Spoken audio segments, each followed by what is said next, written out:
সূচক আৰু ঘাত ঠিক আছে মই এতিয়া নেক্সট পেজটোত ডিছকাছ কৰিম এতিয়া ইয়াত এইখিনি বাৰু মই তোমালোক অলৰেডি কৈছোৱে আকৌ নকওঁ চাই যোৱা তাৰপিছত এতিয়া চব 5 নম্বৰ কি আছিলে সূচক আৰু ঘাত এইটো একদম ছুটি চেপ্টাৰ ছুটি হয় 5-10 মিনিট লাগিব তাৰপিছতো অকমান সময় লাগিব সেইটো তোমালোকে চাবা সো এতিয়া চোৱা এইটো কি হ'ব তোমালোকৰ সূচক আৰু ঘাতত কি হয় তোমালোকৰ সূচক কোনটো ঘাত কোনটো এইখিনি জানিব লাগিব if a number is multiplied with itself repeatedly then it can be expressed in short term with the help of indices ঠিক আছে কি হয় এটা সংখ্যা বাৰে বাৰে পূৰণ কৰোঁতে সূচক ব্যৱহাৰ কৰি সংক্ষিপ্ত ৰূপত প্ৰকাশ কৰা হয় indices can be used to express a very large number as well as a very small number in a shorter form কি হয় এটা ডাঙৰ সংখ্যা বা একেবাৰে সৰু সংখ্যাক সংক্ষিপ্ত ৰূপত প্ৰকাশ কৰিবলৈ সূচক ব্যৱহাৰ কৰা হয় ঠিক আছে এইখিনি তোমালোকে জানা মই এতিয়া লিখি দিওঁ বস্তু কেনেকুৱা হয় সো তোমালোকে যদি ধৰি লৈছো 5টো ক'ত গ'ল পিনটো সো 5টো যেনিবা দুবাৰ পূৰণ কৰিছা এটো কি বুলি লিখা 5 স্কয়াৰ বুলি লিখা হয় এটোকে আমি কি হয় 5 এটো কেনেকৈ লিখো তেনেকৈ যদি তোমালোকে ধৰি লৈছো 7 টো তিনিবাৰ পূৰণ কৰিছা এটো আমি কি বুলি লিখো 7 কিউব বুলি লিখো এতিয়া চোৱা তোমালোকে এতিয়া ধৰি লৈছো কিবা এটা বুজাব গ'ল তুমি যেনিবা এটা নাম্বাৰ 500 বাৰ পূৰণ কৰিছা এতিয়া 2 টো 500 বাৰ পূৰণ কৰিব নোৱাৰা তুমি ঠিক আছে মানে ধৰা তোমালোকৰ পেজেটো দিব কিন্তু কিবা এটা ক্ষেত্ৰত সেইটো ক্যালকুলেশনৰ ক্ষেত্ৰত বা কিবা এটা তোমালোকৰ ম্যাথছ যেতিয়া কৰি গৈ আছে তেতিয়ালে সেইটো ইউজ হ'ল সো সেইটো তুমি কপিটো এতিয়া 250 বাৰ পূৰণ কৰি দেখাব নোৱাৰিবা বা তাতকৈ ডাঙৰ নাম্বাৰ থাকিব সো সেইটো ৰিপ্ৰেজেন্ট কৰিবলৈ কেনেকৈ লিখিব লাগিব যিটো নাম্বাৰ আছে সেই নাম্বাৰটো বেছত লিখিব লাগিব আৰু যিটো মানে যিমান বাৰ পূৰণ কৰিছা 2 পূৰণ 2 পূৰণ 2 এনেকৈ 500 বাৰ কৰিছা 2 500টা আছে সো সেইটো কিমান হ'ব সেইটো তোমালোকে ওপৰত লিখিব লাগিব এনেকৈ 500 টো যেনেকৈ এতিয়া লিখিছো সো সেইটো তোমালোকে জানা অলৰেডি আৰু এতিয়া চোৱা 3 নম্বৰ পইণ্টটো চোৱা if a number is in the simplest form in terms indices then it becomes easy to read ঠিক আছে রাইট এন্ড কম্পেয়ার মানে হেতু মানে ইয়াৰ মানে ধৰা সুবিধাটো কৈছে বাকি এটো পৰীক্ষা লেভেলকে বস্তু একো নহয় এটো যে সুবিধাটো লিখিব নহয় কি হয় কোনো সংখ্যা সংক্ষিপ্ত ৰূপত থাকিলে তাক পঢ়িবলৈ আৰু লিখিবলৈ আৰু তুলনা কৰিবলৈ উজু হৈ পৰে ঠিক আছে এতিয়া ধৰি লৈছো তোমালোকৰ 2 to the power 5 আছে আৰু 3 to the power 5 আছে ডাঙৰ কোনটো হ'ব 3 to the power 5 টো হ'ব কাৰণ পাৱাৰটো যদি বেলেগ থাকিলেন এটাত 5 এটাত 4 থাকিলেন এটা যদি 4 থাকিলেন তেতিয়া ক'ব নোৱাৰিলেহেঁতেন কিন্তু কি হ'ল সো এইটো তোমালোকৰ অবভিয়াসলি কিয় ডাঙৰ হ'ব কাৰণ এইটো সমান আছে হ'ব বাকি 2 কে 3 ডাঙৰ আছে গতিকে 2 টো 5 বাৰ পূৰণ কৰিলে যিমান হ'ব 3 টো 5 বাৰ পূৰণ কৰিলে তাতকৈ বেছি ডাঙৰ হ'ব সেইটো ইজি হয় ঠিক আছে কিন্তু তোমালোকে এটো উলিয়াই পেলাই ধৰি লৈছো এতিয়া ধৰিছো অলপ ডাঙৰ নাম্বাৰ এটা কৈছে তেনেকৈ এটো ক্ষেত্ৰত কিমান হ'ব এটো ঠিকই আছে কিন্তু মানে ধৰি লৈছো অলপ এটা ডাঙৰ নাম্বাৰ কৈছে 2 to the power 16 ক'লে আৰু 3 to the power বোলে 10 ক'লে এটো তোমালোকে নাজানা মুখেৰটো উলিয়াব পৰা নাই এটো ক'ব পাৰিবা নাই যে এনেকুৱা বিলাকৰ ক্ষেত্ৰত কি হয় অলপ ক'বলৈ দিগদাৰ হয় কিন্তু এনেকুৱা ধৰি লৈছো যদি 2 আৰু 3 টো বেসটো বেলেগ কিন্তু ধৰি লৈছো এৰ পাৱাৰটো সমান 3 টো যেহেতু ডাঙৰ হয় গতিকে এটো ডাঙৰ হয় এটো ক'বলৈ ইজি হয় তেনেকৈ ঠিক আছে এটো তোমালোকে এনেকৈ কৰিব পাৰিবা তাৰ পিছত ধৰি লৈছো এনেকুৱা ক্ষেত্ৰত কি হয় যদি দুইটা বেলেগ হয় এটো এই 2 আৰু 3 এই বেসটো বেলেগ প্লাস এই তোমালোকৰ পাৱাৰটো যেটো আছে হেতু বেলেগ সো তেনেকুৱা ক্ষেত্ৰত কিন্তু ক'বলৈ প্ৰবলেম হয় ঠিক আছে আৰু তোমালোকৰ চোৱা যদি এই দুইটা বেসটো বোলে সমান আছে ঠিক আছে কিন্তু পাৱাৰটো কি বুলি কয় এটো বেছি আছে so obviously 3 to the power 7 টো ডাঙৰ হ'ব ঠিক আছে আৰু কিছুমান বস্তু আছে এতিয়া তোমালোকে নোপোৱা যদি 0.5 আছে আৰু 0.5 স্কয়াৰ আছে এনেকুৱা ক্ষেত্ৰত কিন্তু তুমি এই স্কয়াৰ টকাটো বেছি নোপোৱা ডাঙৰ নহয় আকৌ দেই একতকে ডাঙৰ হ'লে এইখিনি এতিয়া নাই পোৱা কাৰণে মই ইমান কোৱা নাই এইখিনি নালাগে কিন্তু মই কৈছো কথাৰ লগতে তোমালোকে জানি থবলৈ কি হয় এটো 1তকে ডাঙৰ হয় 3 নাম্বাৰটো ঠিক আছে সেইটো কাৰণে কি হ'ল সেইটো যিমানে বেছি পূৰণ কৰা সিমানে ডাঙৰ হৈ গৈ থাকিব ঠিক আছে 1তকে ডাঙৰ নাম্বাৰ এটা যিমানে বেছি পূৰণ কৰে সিমান ডাঙৰ হৈ গৈ থাকিব কিন্তু কি হয় তুমি যদি 0.5 লোৱা আৰু 0.5 স্কয়াৰ লোৱা তোমালোকে ভাবিব পাৰা যে এটো স্কয়াৰ আছে এটো ডাঙৰ কিন্তু নহয় ঠিক আছে 1তকে সৰু সংখ্যাৰ ক্ষেত্ৰত এটো নহয় মানে তোমালোকৰ যিখিনি 0 বা 1 ৰ ভিতৰত আছে কি হ'ব তোমালোকে যদি তলৰ এটো 0.5 স্কয়াৰ কৰা 0.25 হ'ব মানে আধা পূৰণ আধা হয় নহয় এটো মানে আধা পূৰণ আধা মানে কি হয় 1/4 হয় 1/4 মানে 0.25 সো কি হ'ব এটো তোমালোকৰ কি হয় সৰুহে হৈ গৈ আছে ঠিক আছে একতকে সৰু সংখ্যাটো পূৰণ কৰিলে আধা পূৰণ আধা 1/4 হয় নহয় 0.25 কিন্তু আধাটো অকলে ৰাখোতে কিমান সৰু হোৱা নাছিল আধাটো দুবাৰ পূৰণ কৰোতে আৰু আধা পূৰণ কৰি কিমান হ'ল 1/4 হৈ গ'ল 1/2 * 1/2 হৈ গ'ল 1/4 হৈ গ'ল সো কি হয় 1তকে সৰু ক্ষেত্ৰত কিন্তু এটো পূৰণ বেছি কৰিলে সৰুহে হৈ যায় সো কিছুমান ইয়াৰ লগতে প্ৰপাৰ্টি বেলেগো থাকিব যে কিন্তু তোমালোকে পিছলে পাবা এতিয়া মই এটো লগত জাস্ট কৈ দিলো এতিয়া চোৱা এই 10 to the power 4 টো কেনেকৈ লিখিছে ইয়াত চোৱা এটো পইণ্টত 4 নম্বৰটো in 10,000 10 to the power 4 10 is base and 4 is কি হ'ব পাৱাৰ হ'ব এটো 10 টো কি বুলি কোৱা হয় এটো বেস বুলি কোৱা হয় 4 টো কি বুলি কোৱা হয় পাৱাৰ বুলি কোৱা হয় and 10 to the power 4 means the fourth power of 10 ঠিক আছে এটো fourth power বুলি কোৱা হয় 4 নম্বৰ যেটো ধৰা 4 বাৰ পূৰণ হৈ আছে সো এটো কি বুলি কোৱা হয় fourth power বুলি কোৱা হয় 3টা পূৰণ হ'লে কি হ'ব third power বুলি ক'ব তেনেকৈ সো 10 to the power 4 কি হ'ব 10 টো কি বুলি হয় ভূমি হয় আৰু এটো কি হয় সূচক হয় 4 সূচক আৰু 10 to the power 4 হ'ল 10 ৰ চতুৰ্থ ঘাত হ'ব 10 ৰ চতুৰ্থ ঘাত সো এতিয়া তোমালোকৰ 5 নম্বৰ পইণ্টটো চোৱা বেছি আৰু নাই 5 6 আছে আৰু তাৰ পিছত নাই ঠিক আছে সো 5 নম্বৰ পইণ্টটো চোৱা এইখিনি তোমালোকে মনত ৰাখিব লাগিব। এইখিনি তোমালোকৰ মানে এতিয়া বুলি নহয়, 10ত বুলি নহয়, 10তটো লাগিবই, গোটেই লাইফ টাইম লাগে এইখিনি বস্তু, ঠিক আছে, এইখিনি প্ৰপাৰ্টি। চ' একদম মনত ৰাখিবা। কিতাপৰ পৰা চাই ল'বা, অলপ বেছি ভিজিবলকৈ আছে ইয়াত, মই কিতাপৰ পৰা স্ক্ৰীনশ্বট যিহেতু লৈছোঁ। চ' 5 নম্বৰ পইণ্টটো কি কৈছে, numbers expressed in indices obey some definite laws for non zero' integers a b m and n. ঠিক আছে, সূচকীয় ৰূপত থকা সংখ্যাবোৰে নিৰ্দিষ্ট বিধি মানি চলে, যিকোনো অশূন্য সংখ্যা এ বি এম আৰু এনৰ বাবে কি হয়, তোমালোকে এইটো জানা, A to the power M into কি হয়, A to the power N কিমান হয়, A to the power M plus N হয়। ঠিক আছে, চ' তোমালোকে যদি কি হয়, এ যেনিবা 2 লৈছোঁ, ঠিক আছে, 2 টু দি পাৱাৰ 2 ল'লা আৰু 2 টু দি পাৱাৰ 3 ল'লা, এইটো মানে কি হ'ব, 2 টু দি পাৱাৰ 2 প্লাছ 3 হ'ব। এই দুইটাতে বেছ একেই আছে নহয়, দুইটা এই বুলি ধৰিব পাৰি, এইটো একেই আছে। চ' আল্টিমেটলি তোমালোকৰ কি হ'ব, এই পাৱাৰকেইটা ঘাতকেইটা কি হ'ব, যোগ হ'ব। হ'ব, আৰু তেনেকৈ যদি এইটো হৰণ থাকে, 2 টু দি পাৱাৰ বোলে 7 আছে আৰু 2 টু দি পাৱাৰ 3 আছে, এইটো ক্ষেত্ৰত কি হ'ব, মাইনাছ হ'ব, পাৱাৰকেইটা 7 মাইনাছ 3 হ'ব, 2 টু দি পাৱাৰ কিমান হ'ব, 4 হ'ব। আগতে 2 টু দি পাৱাৰ 5 হৈছিলে, যোগ হৈছিলে,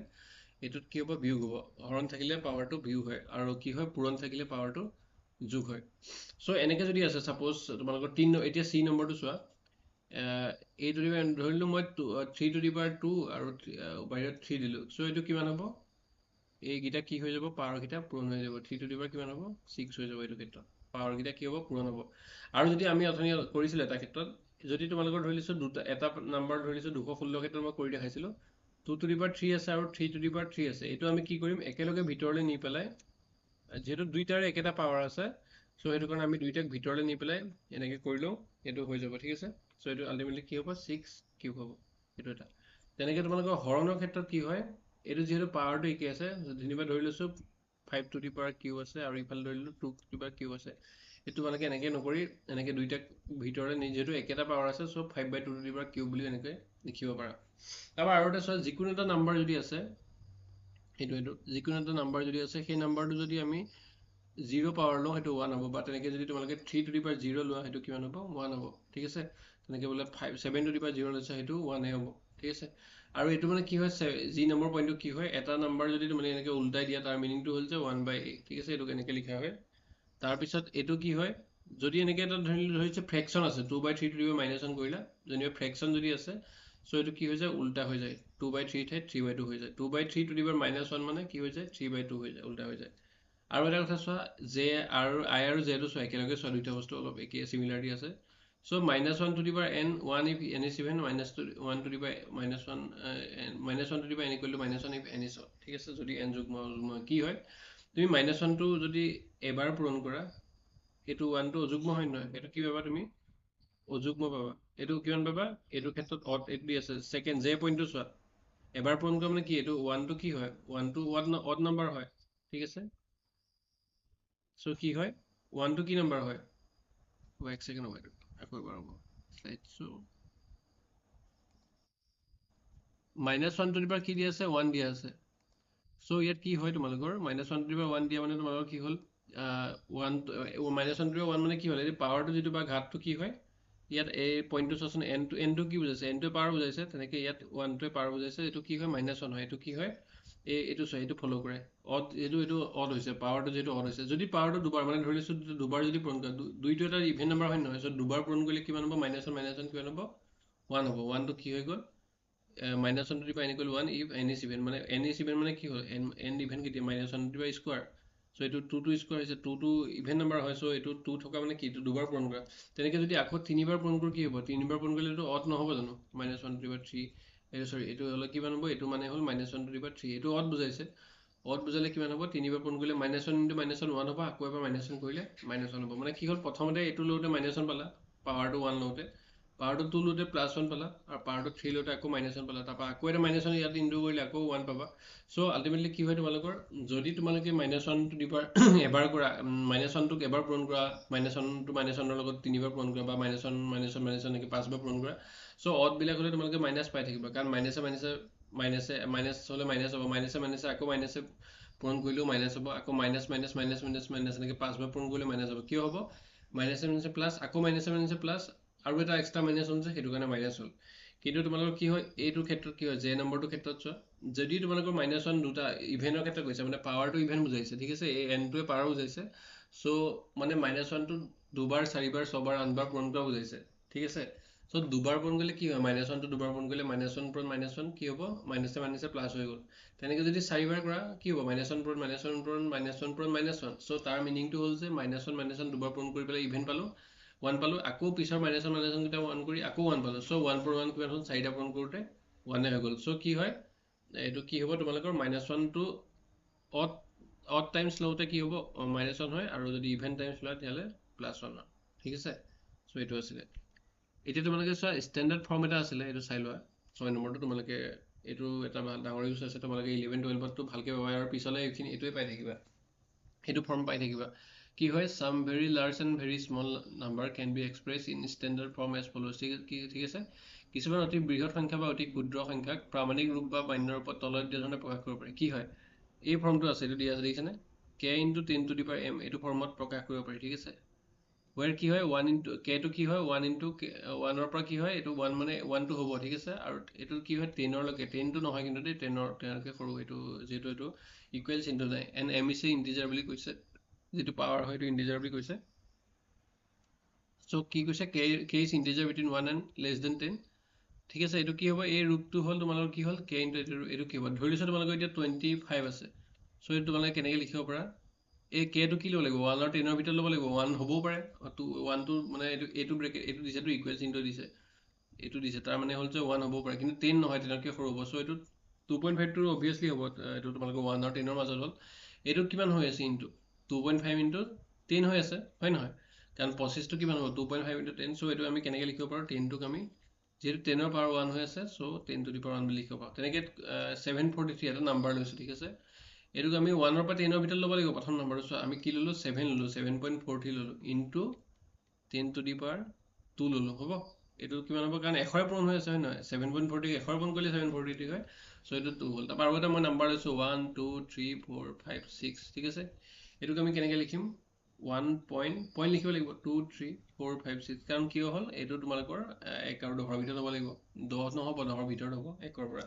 সো এইটো কাৰণে এইটো যেহেতু 5টা আছে ইনটু 10 to the power কি হ'ব 10 to the power 5 হ'ব সো এইটো যেটো ইয়াত এইটো গৈছোঁ এইটো এতিয়া লগা নাই এইটো লগাইছোঁ সো 5টা আহিলে সো এইটো কাৰণে 10 to the power 5 আহিব হ'ব সো এইটো কিমান থাকিব লাগে পইণ্টৰ বাওঁফালে যেটো আছে নাম্বাৰটো k × 10 to the power 5 ন সো k টো কি হয় তোমালোকৰ কি হয় এইটো তোমালোকৰ মই ষ্টেণ্ডাৰ্ড ফৰ্মটো কৈছোঁ অকল এইটো কুৱেশ্যনৰ কাৰণে কৰা নাই এইটো তোমালোকৰ কি বুলি দি আছে এইটো এইবিলাক নাম্বাৰ আছে সো এইটো k টো ইয়াত ইন্টিজাৰ অকল এইটো কাৰণে ঠিক আছে গোটেই নাম্বাৰটো ইন্টিজাৰ নহয় আকৌ মানে তোমাৰ পইণ্টত যেহেতু আহিছে সো তোমালোকে পইণ্টৰ বাওঁ সাইডটো চাবা k × 10 to the power m নহয় সো কি হ'ব তোমালোকৰ এই পাৰ্টটো তোমালোকৰ কি হয় ইন্টিজাৰ হয় এইটো ক্ষেত্ৰত কৈ আছোঁ হ'ব ইয়াত অকল দুইটো চাবা ইন্টিজাৰ হিচাপে তোমালোকে গোটেইটো চাব নালাগে তোমালোকে এতিয়া কি হ'ব তেনেকৈ এইটোতো নৰ্মেলকৈ আছে এতিয়া তোমালোকে যদি 60 দিলোঁ ঠিক আছে 60 দিলে কি হ'ব 6 ইনটু 10 to the power 1 1 টো কি হৈছে এইটো m টো হৈছে নহয় এইটো পাৱাৰটো 1 হৈছে গতিকে এইটো কি হৈছে k টো আল্টিমেটলি 1 আৰু 10 ৰ ভিতৰত হৈছে হ'ব m টো ইন্টিজাৰ বুলি কৈছে k is integer between 1 and less than 10 হ'ব m টো ওপৰটো যেটো পাৱাৰ থাকিব এইটো ইন্টিজাৰ হ'ব সো এইটো ষ্টেণ্ডাৰ্ড ফৰ্ম বুলি কয় মানে তোমালোকে পইণ্টৰ বাওঁফালে এটা থাকিব পইণ্টৰ বাওঁফালে এটা সংখ্যা থাকিব আৰু সোঁফালে যিমানটা থাকে থাকিব আৰু ইনটু কি হ'ব সেইটো যদি তোমালোকে 125 পাইছিলা এইটো কিমান হ'ব 1.2 হৈ লিখিব লাগিবতো সো দুটা ইফালে লৈ আহিলে সো সেইটো কাৰণে তুমি আকৌ ইয়াত 10 স্কোয়াৰ পূৰণ কৰিব লাগিব এইটো স্কোয়াৰ দিছেনে দুইটো তোমালোকৰ কি হয় টু দি পাৱাৰ m আছে মানে ধৰি লৈছো 743 সো এইটো কি হ'ব তোমালোকে 7.43 সো পইণ্টৰ ইফালে দুটা লৈ আনিছা নহয় 7.43 সো আকৌ এইটো 10 to the power 2 ৰে ইনটু কৰিব লাগিব এইটো হ'ব সো এইটো আল্টিমেটলি ইয়াত যেহেতু কমাই দিলে ইয়াত পূৰণ কৰিবলগীয়া হ'ব সো এইটো কি হয় এই m টো ইন্টিজাৰ এটা হয় আৰু এই যেটো পইণ্টৰ বাওঁফালে আছে 7.47 যেটো হয় সেইটো কি হয় তোমালোকৰ 1 আৰু 10 ৰ ভিতৰত হ'ব লাগে এইটো কথা সো এইটো চেপ্টাৰ হৈ গৈছে হ'ব এইটো চেপ্টাৰ হৈ গৈছে ইমানতে